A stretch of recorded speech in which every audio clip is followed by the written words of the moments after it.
ഭഗവാൻ തുടരുകയാണ്.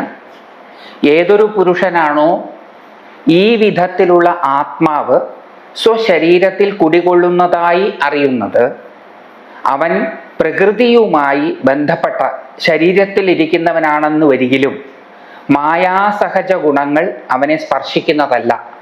അതിനാൽ അവൻ എന്നിൽ സ്ഥിതി ചെയ്യുന്നവൻ ആകുന്നു. ഏതൊരു പുരുഷനാണോ ഈ വിധത്തിലുള്ള ആത്മാവ് സ്വശരീരത്തിൽ കുടികൊള്ളുന്നതായി അറിയുന്നത്. പുരുഷൻ എന്നുള്ള വാക്കാണ് പുല്ലിംഗം. വാക്കുകൾ പുല്ലിംഗവും സ്ത്രീലിംഗവും നപുംസക ലിംഗവും ഒക്കെ ആണെങ്കിലും അത് ദ്യോതിപ്പിക്കുന്നത് ആണോ പെണ്ണോ മാത്രമായി കൊള്ളണം എന്നില്ല. പുരുഷൻ എന്ന വാക്കിന്റെ അർത്ഥം പുരിയിൽ, ശരീരത്തിൽ ശയിക്കുന്നത് എന്നാണ്. അപ്പൊ ശരീരത്തിൽ സ്ഥിതി ചെയ്യുന്നത് എന്നാണ് അർത്ഥം. വാക്കുകൾക്കാണ് ജെൻഡർ. വാക്കുകൾ കൊണ്ട് ഉദ്ദേശിക്കുന്നത് വാസ്തവത്തിൽ ജെൻഡർലെസ് ആണ്. അത് യൂണിവേഴ്സലാണ്. എല്ലാവർക്കും ഒരേപോലെ ബാധകമായിട്ടുള്ള കാര്യങ്ങളാണ് പറയുന്നത്. ഏതൊരു പുരുഷനാണോ ഈ വിധത്തിലുള്ള ആത്മാവ് സ്വശരീരത്തിൽ കുടികൊള്ളുന്നതായി അറിയുന്നത്. ആരാണോ ഈ ആത്മാവ് എന്ന് പറഞ്ഞാൽ അവയർനെസ്, വന്നു പോകുന്നത്, പ്രാണൻ, അവയർനെസ് നമ്മളെയൊക്കെ സംബന്ധിച്ചിടത്തോളം ഇടയ്ക്ക് വരികയും പിന്നെ പോവുകയും ചെയ്യുന്നതാണ്.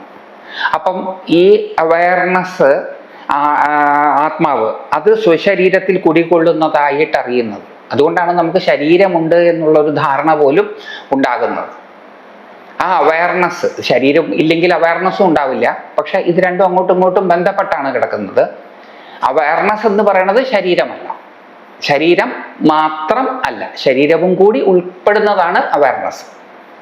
അപ്പം ഏതൊരു പുരുഷനാണ്, ഏതൊരു മനുഷ്യനാണോ ഈ വിധത്തിലുള്ള ആത്മാവ്, നേരത്തെ പറഞ്ഞ വിധത്തിലുള്ള ആത്മാവ് സ്വശരീരത്തിൽ കുടികൊള്ളുന്നതായി അറിയുന്നത്. നമ്മുടെ ശരീരത്തിൽ കുടികൊള്ളുന്ന അവയർനെസ്സിനെ ഏതൊരാളാണോ അറിയുന്നത്, അവർ പ്രകൃതിയുമായി ബന്ധപ്പെട്ട ശരീരത്തിൽ ആണെന്ന് വരികിലും മായാസഹജ ഗുണങ്ങൾ അവരെ സ്പർശിക്കുന്നതല്ല. പ്രകൃതിയുമായി ബന്ധപ്പെട്ട ശരീരം, പ്രകൃതിയുമായി ബന്ധപ്പെട്ട ശരീരം എന്ന് പറയുമ്പോൾ നമ്മുടെ ഓരോരുത്തരുടെയും അഹങ്കാരവും പ്രകൃതിയുമായിട്ട് ബന്ധപ്പെട്ടതാണ്. ഇപ്പൊ നമ്മള് വ്യാവഹാരിക തലത്തിൽ ഞാൻ എന്ന് പറയുന്നതല്ല ആ ആത്മാവ് അല്ലെങ്കിൽ ബോധം എന്ന് പറയുന്നത്.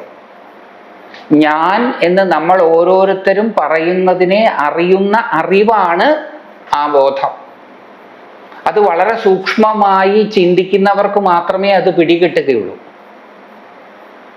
ചിന്ത വളരെ സൂക്ഷ്മമായിരിക്കണം. അതിനാണ് അങ്ങനെ ചിന്ത വളരെ സൂക്ഷ്മമാകാൻ വേണ്ടിയിട്ടാണ് ഈശ്വരനെ ഭജിക്കുന്നത്. ഈശ്വര ഭജനത്തിന്റെ ഗുണങ്ങളിൽ ഒന്ന് ചിന്തയുടെ സൂക്ഷ്മതയാണ്. അങ്ങനെ ചിന്ത വളരെ സൂക്ഷ്മമാകുമ്പോഴാണ് ഞാൻ എന്ന് പറയുന്നതിനെ അറിയുന്ന ഒരു അറിവുണ്ട് എന്ന് നമുക്ക് മനസ്സിലാവുക. ആ അറിവാണ് ഇവിടെ അവയർനെസ്. എൻ്റെ കൈ ഞാൻ കാണുന്നു. ഞാൻ എൻ്റെ കൈ കാണുക മാത്രമല്ല ചെയ്യുന്നത്, ഞാൻ എൻ്റെ കൈ കാണുന്നു എന്നത് അറിയുകയും ചെയ്യുന്നുണ്ട്. അപ്പോൾ ഞാൻ എൻ്റെ കൈയെ കാണുന്നു എന്നറിയുന്ന അറിവാണ് ഈ ആത്മാവ്, ബോധം, അവയർനെസ് എന്നൊക്കെ പറയുന്നത്. അത് ഈശ്വര സ്വരൂപമാണ്. എല്ലാത്തിനെയും അറിയുന്നത് ഈശ്വരനാണ്.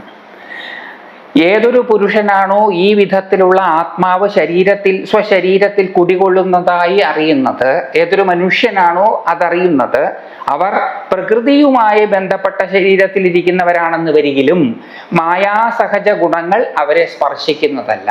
മായാസഹജ ഗുണങ്ങൾ എന്ന് പറഞ്ഞാൽ മായ എന്ന് പറയുന്നത് പരിമിതപ്പെടുത്തുന്നത്.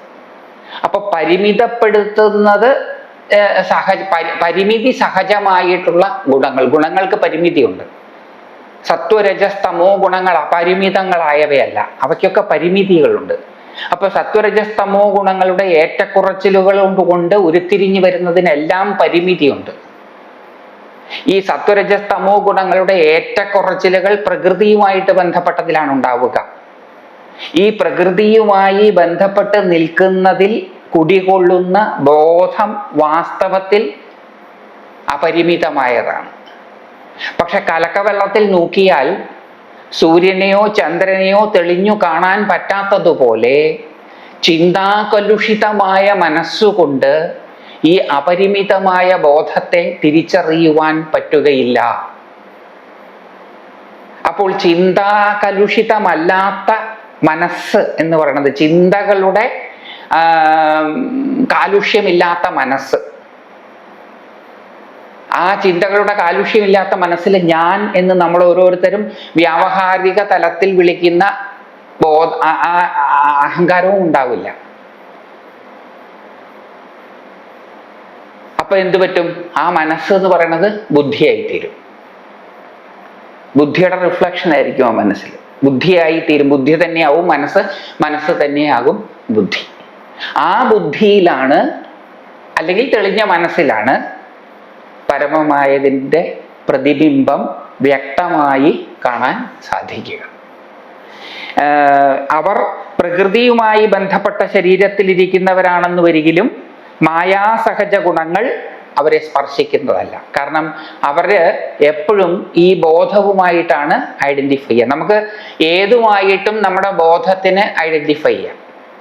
ഏതൊന്നായിട്ടാണോ നമ്മുടെ ബോധം ഐഡന്റിഫൈ ചെയ്യുന്നത്, അതിൻ്റെ സഹജമായ സ്വഭാവങ്ങൾ ആ ബോധത്തിനുണ്ടാകും. അപ്പൊ ബോധം ഈ പ്രകൃതിജമായിട്ടുള്ളതൊന്നുമായിട്ട് ബന്ധമുള്ളതല്ല എന്ന് തിരിച്ചറിയുമ്പോൾ അതിന് ഈ മായാസഹജങ്ങളായിട്ടുള്ള ഗുണങ്ങളുടെ ഏറ്റക്കുറച്ചിലുകൾ കൊണ്ടുണ്ടാകുന്ന ഒരു ബുദ്ധിമുട്ടും ഉണ്ടാവുകയില്ല. അതിനാൽ അവർ എന്നിൽ സ്ഥിതി ചെയ്യുന്നവർ ആകുന്നു. ശരിയല്ലേ? മായാസഹജമായിട്ടുള്ള ഗുണവൈഷമ്യത്തിലാണ് നമ്മൾ ഓരോരുത്തരും ഞാൻ എന്ന് പറയുന്ന ബോധവും ഉണ്ടാവുന്നത്. ആ മായാസഹജമായ ഗുണങ്ങളെയെല്ലാം, ഗുണവൈഷമ്യങ്ങളെയെല്ലാം തിരിച്ചറിയുന്ന ബോധമാണ് ശരിക്കുമുള്ള ബോധം എന്ന് തിരിച്ചറിഞ്ഞു കഴിഞ്ഞാൽ ആ ബോധം എന്താ? ആ ബോധം ഈശ്വരൻ, പരമമായതാണ്. അപ്പൊ അങ്ങനെ തിരിച്ചറിഞ്ഞവർ, പ്രകൃതിയുമായി ബന്ധപ്പെട്ട ശരീരത്തിലിരിക്കുന്നവരാണെങ്കിലും മായാസഹജ ഗുണങ്ങൾ സ്പർശിക്കാത്തവർ, അവരാരാണ്? അവര് ഭഗവാനിൽ സ്ഥിതി ചെയ്യുന്നവരാണ്. അവർ ഭഗവാൻ തന്നെയാണ്. അതായത് ഈ പറഞ്ഞു വരുന്നത്, ഈ ഭഗവാനെ വേറെ എവിടുന്നെങ്കിലും നമ്മളുടെ ബോധതലത്തിലേക്ക് സ്വാംശീകരിച്ച് കൊണ്ടുവരേണ്ടതായിട്ടില്ല എന്നാണ്. കലക്കവെള്ളം തെളിഞ്ഞാൽ അതിൽ താനേ സൂര്യചന്ദ്ര ബിംബങ്ങൾ പ്രതിബിംബിക്കും. സൂര്യചന്ദ്ര ബിംബങ്ങളുടെ പ്രതിബിംബം ഉണ്ടാകാൻ പ്രത്യേകിച്ചൊന്നും ചെയ്യേണ്ട, അത് ഓൾറെഡി ആ കലക്കവെള്ളത്തിലുണ്ട്. പക്ഷെ അത് കാണാൻ സാധിക്കുന്നില്ല എന്ന് മാത്രമേ ഉള്ളൂ. അതിനെന്ത് വേണം? വെള്ളം തെളിഞ്ഞ് വരണം. വെള്ളം തെളിഞ്ഞു വരണമെങ്കിൽ എന്ത് വേണം? അത് ഇളക്കാതിരിക്കണം. അപ്പൊ മനസ്സാകുന്ന വെള്ളത്തിനെ ഇളക്കുന്നത് എന്താ? ചിന്തകൾ. ചിന്തകളെ ഇല്ലാതാക്കാൻ നമുക്ക് സപ്രസ് ചെയ്യാനൊന്നും പറ്റില്ല. സപ്രസ് ചെയ്താൽ ബുദ്ധിമുട്ടുകളുണ്ടാവും. അപ്പം എന്ത് വേണം? പതുക്കെ പതുക്കെ പതുക്കെ അതിനെ അറിയാൻ തുടങ്ങണം. നമ്മളുടെ മനസ്സിൽ ചിന്തകൾ ഉണ്ടാകുന്നുണ്ട് എന്നും ആ ചിന്തകളുടെ വശത്തായി നമ്മൾ വലഞ്ഞു പോകുന്നുണ്ട് എന്നും നാം പതുക്കെ പതുക്കെ പതുക്കെ പതുക്കെ തിരിച്ചറിഞ്ഞ് തുടങ്ങണം. അങ്ങനെ തിരിച്ചറിഞ്ഞ് തുടങ്ങുമ്പോൾ ചിന്തകളുണ്ടായി ഇല്ലാതെയാവും, പക്ഷെ അതിൻ്റെ വലയിൽ നമ്മൾ പെടാതെ ആവും. അപ്പോൾ നമ്മുടെ ബോധം ഈ പ്രകൃതിജമായിട്ടുള്ളതിൽ നിന്ന് വിട്ടു നിൽക്കും. അപ്പൊ അതങ്ങനെ വിട്ടു നിന്ന് കഴിഞ്ഞാൽ ബോധം അതിൻ്റെ സഹജമായ തലത്തിൽ നിൽക്കും. ബോധം അതിൻ്റെ സഹജമായ തലം എന്ന് പറഞ്ഞാൽ എന്താ? അത് ഭഗവാനാണ്. അപ്പൊ ഭഗവാനിൽ സ്ഥിതി ചെയ്യും.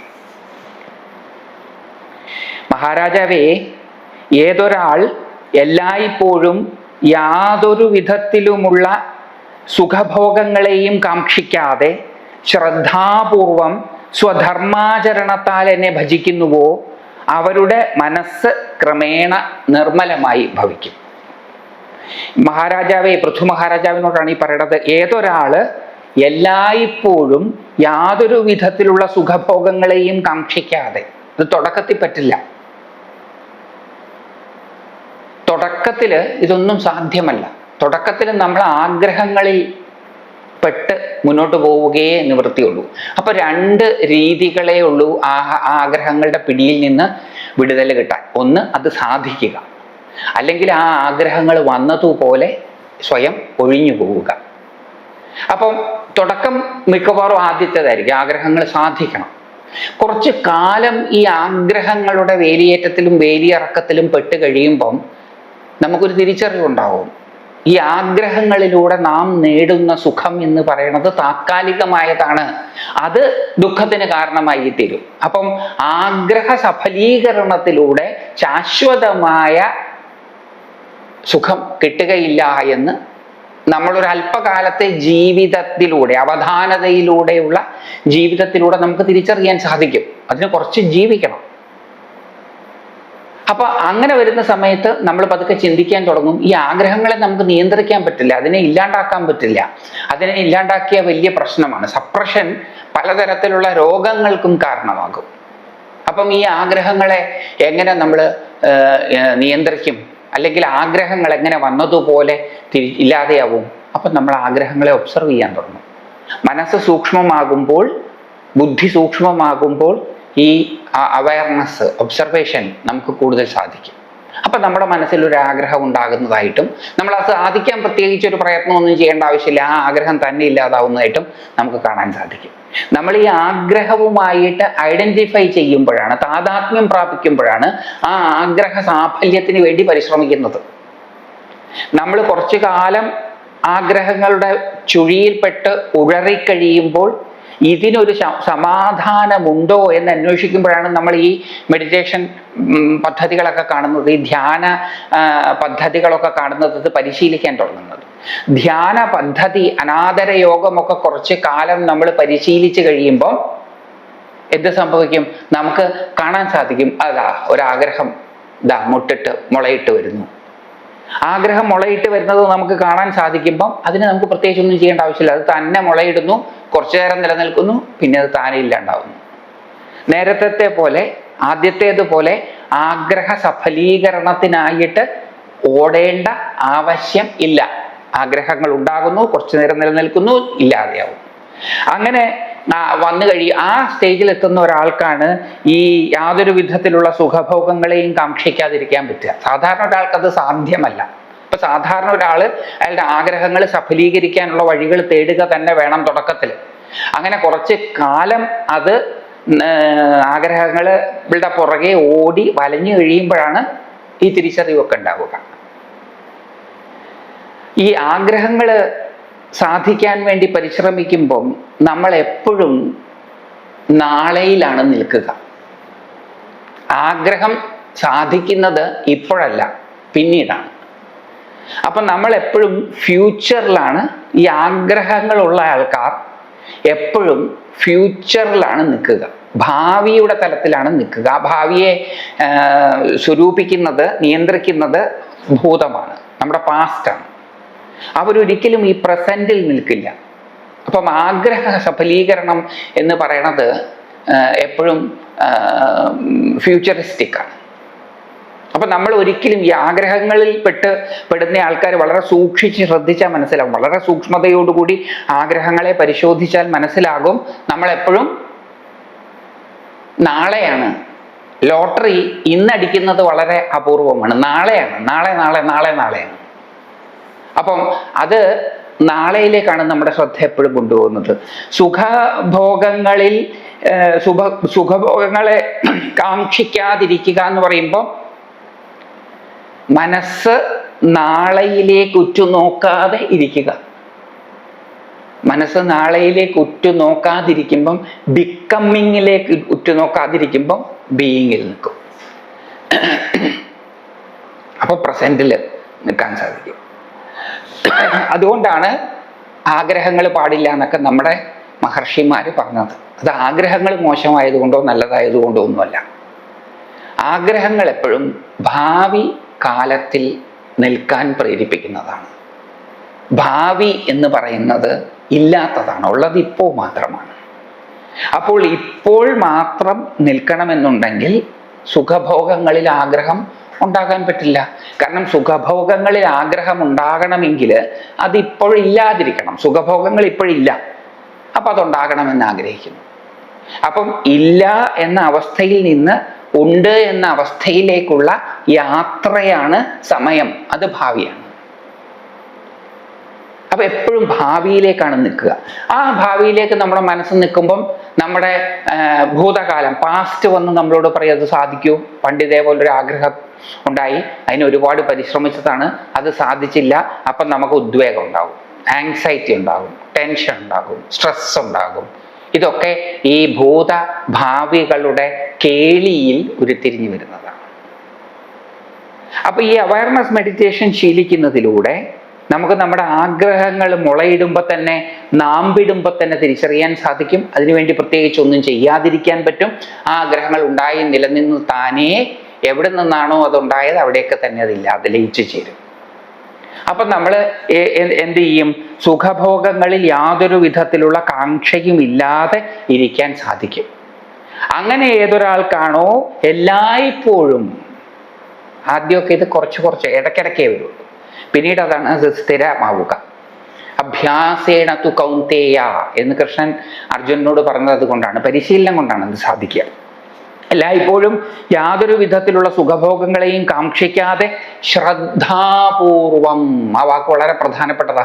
ശ്രദ്ധാപൂർവം എന്ന് പറഞ്ഞാൽ അവയർനെസ്സോടുകൂടി. സ്വധർമാചരണത്താൽ എന്നെ ഭജിക്കുന്നുവോ? സ്വധർമാചരണത്താൽ, നാച്ചുറൽ ആയിട്ടുള്ള ഇൻക്ലിനേഷൻ, ഇതൊക്കെ നമ്മൾ വളരെ വിസ്തരിച്ച് കേട്ടതാ ഇതിനു മുമ്പ്. അപ്പൊ ഇതിനു മുമ്പ് കേട്ടതും ഒക്കെ ഒന്നുകൂടി കേൾക്കുന്നതിൽ തെറ്റൊന്നുമില്ല. സ്വധർമാചരണം, സ്വധർമ്മം, സ്വഭാവാനുസൃതമായിട്ടുള്ള പ്രവൃത്തി. സ്വഭാവാനുസൃതമായിട്ടുള്ള പ്രവൃത്തിക്ക് ചിന്ത വേണ്ട. വെള്ളം നനയ്ക്കുന്നത്, തീ കത്തിക്കുന്നത്, വായു ഉണക്കുന്നത്, ഇതൊന്നും ചിന്തിച്ചിട്ടല്ല, സ്പോണ്ടേനിയസ് ആണ്. ചിന്തകളുടെ ഇടനിലമില്ലാത്ത പ്രവൃത്തി, എടുത്തിയാട്ടമല്ല, ഇത് ഉയർന്ന തലത്തിലുള്ള ആക്ഷനാണ്. അപ്പൊ അതുകൊണ്ട് സ്പോണ്ടേനിയസ് ആയിട്ടുള്ള ആക്ഷൻ, സ്വധർമാചരണത്തിലൂടെ ശ്രദ്ധാപൂർവം അവയർനെസ്സോടുകൂടി എന്നെ ഭജിക്കുന്നത്. ഞാൻ എന്ന് പറയുന്നത് എന്താ? നിങ്ങളിൽ ഓരോരുത്തരിലുമുള്ള അവയർനെസ് ആണ്. അപ്പൊ ആ അവയർനെസ്സിൽ ശ്രദ്ധയോടുകൂടി പ്രവർത്തിക്കുക, സ്പോണ്ടേനിയസ് ആയിട്ടുള്ള ആക്ഷൻ, ശ്രദ്ധാപൂർവമുള്ള ആക്ഷൻ. അങ്ങനെ ഈ എന്നെ ഭജിക്കുന്നുവോ? ഭജിക്കുക എന്ന് പറയുന്നത് ക്രിയയാണ്, പ്രവൃത്തിയാണ്. അപ്പം ഏതൊരാളാണോ അവരുടെ എല്ലാ പ്രവൃത്തികളും ഈശ്വരാർപ്പണമായി ചെയ്യുന്നത്, ആരാണ് ഈശ്വരൻ? ഈശ്വരൻ എന്ന് പറയുന്നത് ഏതോ ലോകത്തിരിക്കുന്ന ആളല്ല, അവരവരുടെ അറിവായിരിക്കുന്ന ഈശ്വരൻ.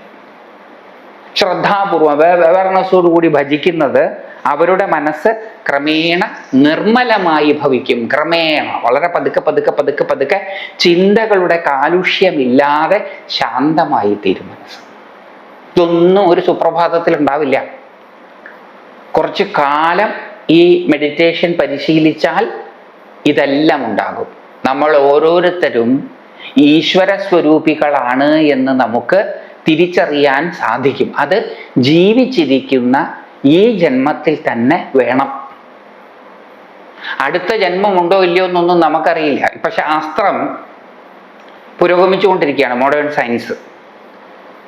അവര് മരണത്തെ അതിജീവിക്കാൻ സാധ്യതയുണ്ട് എന്നാണ് കേൾക്കുന്നത്. നമ്മുടെ DNA-യിലെ ഏതോ ഒരു ഘടകമാണ് ഈ പ്രായമായി മരണം ഉണ്ടാക്കുന്നത്. ആ ഘടകത്തെ മാറ്റിവെച്ചാൽ മരണത്തെ അതിജീവിക്കാൻ സാധിക്കും എന്നൊക്കെ ആധുനിക ശാസ്ത്രജ്ഞന്മാര് പറയുന്നുണ്ട്. അവരതിനു വേണ്ടിയിട്ട് ഗവേഷണം നടത്തുന്നുമുണ്ട്. അപ്പം ഒരു കാലത്ത് അത് സാധിക്കും, അവർക്ക് മരണത്തെ അതിജീവിക്കാൻ സാധിക്കും. മരണത്തെ അതിജീവിക്കാൻ സാധിച്ചാൽ പിന്നെ നമ്മുടെ പൂർവജന്മ പുനർജന്മ സിദ്ധാന്തങ്ങളൊന്നും അവിടെ നിലനിൽക്കുകയില്ല. അപ്പം ഈ വിദേഹമുക്തിവാദം, മരിച്ചതിന് ശേഷം മോക്ഷം കിട്ടുക എന്നുള്ള വാദത്തിനൊന്നും യാതൊരു പ്രസക്തിയും ഉണ്ടാവുകയില്ല. ശാസ്ത്രം മരണത്തെ അതിജീവിക്കുന്നതിൻ്റെ അടുത്ത ഘട്ടത്തിലെത്തി എന്നാണ് നമുക്ക് ശാസ്ത്രത്തിലെ ആനുകാലിക വികാസങ്ങൾ പരിശോധിച്ചാൽ മനസ്സിലാവുക. അപ്പം അത് സംഭവിച്ചു കഴിഞ്ഞാൽ വിദേഹമുക്തി എന്ന് പറയണത് ഇല്ലാതായി. വിദേഹമുക്തി എന്ന് പറയണത് ദേഹം വെടിഞ്ഞാലല്ലേ വിദേഹമുക്തി ഉണ്ടാവുള്ളൂ, മരണം ഇല്ല. അപ്പൊ വിദേഹമുക്തി സിദ്ധാന്തങ്ങളെല്ലാം അപ്രസക്തമാകും. മരിച്ചു കഴിഞ്ഞിട്ട് വേറെ എവിടെയോ സ്ഥിതി ചെയ്യുന്ന ഒരു ലോകത്തിലേക്ക് പോവുക, ഭാവനയാണ്. നല്ല രസമുണ്ട് അതൊക്കെ കേൾക്കാൻ, പക്ഷെ അതൊക്കെ ഇല്ലാണ്ടാവും. പക്ഷെ അപ്പോഴും മനുഷ്യരുടെ ദുഃഖം അവിടെ ഉണ്ടാകും. ചിന്താജന്യമായ ദുഃഖം എപ്പോഴും മനുഷ്യനുണ്ടാകും. മനുഷ്യരുടെ ദുഃഖത്തിന് കാരണം അവരവരുടെ ചിന്തകളാണ്. ആ ചിന്തകളുടെ മുകളിൽ ഇപ്പോൾ ഒരു നിയന്ത്രണവുമില്ല. ആവർത്തിച്ചു വരുന്ന ചിന്തകൾ, അതാണ് പുനർജനിക്കുന്നത്. ഒരു ചിന്തയാണ് പല ചിന്തകളായിട്ട് പുനർജനിക്കുന്നത്. ഒരു ഭയമാണ്, രാഗമാണ്, ദ്വേഷമാണ് പലതായിട്ട് പുനർജനിക്കുന്നത്. ആ ജനന മരണങ്ങളുടെ ചക്രത്തിൽപ്പെട്ട് ദുഃഖം അനുഭവിക്കുകയാണ്. ആ ചക്രത്തിൽ നിന്ന് വിടുതൽ കിട്ടുക, അത് ജീവിച്ചിരിക്കപ്പോഴാണ്. ജീവൻ മുക്തിയാണ്. ജീവൻ മുക്തിക്ക് പ്രസക്തി ഉണ്ടാവുള്ളൂ, ബാക്കിയെല്ലാം അപ്രസക്തമായി തീരും. അപ്പൊ ഈ ജീവൻ മുക്തരാകണമെങ്കിൽ എന്ത് ചെയ്യണം? ചിന്തകളുടെ പിടിയിൽ നിന്ന് വിടണം. ചിന്തകളുടെ പ്രത്യേകത എന്താ? അത് ഒന്നുകിൽ ഭാവിയിലേക്ക് പ്രൊജക്റ്റ് ചെയ്യുന്നതാണ്, അല്ലെങ്കിൽ ഭൂതത്തിലേക്ക് പ്രൊജക്റ്റ് ചെയ്യുന്നതാണ്. നമ്മുടെ ഭൂതകാലഘട്ടങ്ങളിലേക്ക് പ്രൊജക്റ്റ് ചെയ്യുന്നതാണ്, അല്ലെങ്കിൽ നമ്മുടെ ഭാവിയിലേക്ക് പ്രൊജക്റ്റ് ചെയ്യുന്നതാണ്. ഭൂതകാലഘട്ടത്തിലേക്കായാലും ഭാവി കാലഘട്ടത്തിലേക്കായാലും പ്രൊജക്റ്റഡ് ആകുന്ന ചിന്തകളാണ് ദുഃഖത്തിന് കാരണം. അതിൻ്റെ പിടിയിൽ നിന്ന് വിടുതൽ കിട്ടണം. അപ്പൊ ക്രമേണ നമ്മുടെ അഭ്യാസം കൊണ്ട് നമുക്ക് ഈ ചിന്തകളുടെ പിടിയിൽ നിന്ന് വിടുതൽ കിട്ടാൻ തുടങ്ങും. അപ്പൊ സുഖഭോഗങ്ങളുടെ പിടിയിൽ നിന്ന് നമുക്ക് മോചിതരാകാൻ സാധിക്കും. അങ്ങനെ വരുന്ന സമയത്ത് നമ്മൾ പ്രവർത്തിക്കാതിരിക്കുമോ? അപ്പം ഇല്ല. അപ്പൊ നമ്മുടെ സ്വാഭാവികമായിട്ടുള്ള പ്രവൃത്തികൾ നമ്മളപ്പം ചെയ്യും. അത് ശ്രദ്ധാപൂർവമാണ് ചെയ്യുക. അതാണ് ഈശ്വര ഭജനം. അങ്ങനെ ഈശ്വര ഭജനം ചെയ്യുമ്പോൾ മനസ്സ് വളരെ നിർമ്മലമായി, മാലിന്യങ്ങളൊന്നുമില്ലാതെ. മാലിന്യം എന്ന് പറയുന്നത് ചിന്തകളാണ്. നല്ല ചിന്തകളായാലും ശരി, മോശം ചിന്തകളായാലും ശരി, അവ മാലിന്യം തന്നെയാണ്. കണ്ണാടിയിൽ ചന്ദനം തേച്ചതാണെങ്കിലും ശരി, കണ്ണാടിയിൽ അഴുക്ക് വരേണ്ടതാണെങ്കിലും ശരി, അത് കണ്ണാടിയെ സംബന്ധിച്ചിടത്തോളം മാലിന്യമാണ്. അതേപോലെ നിർമ്മലമായി, ചിന്തകളില്ലാതെ നിർമ്മലമായി തീരും.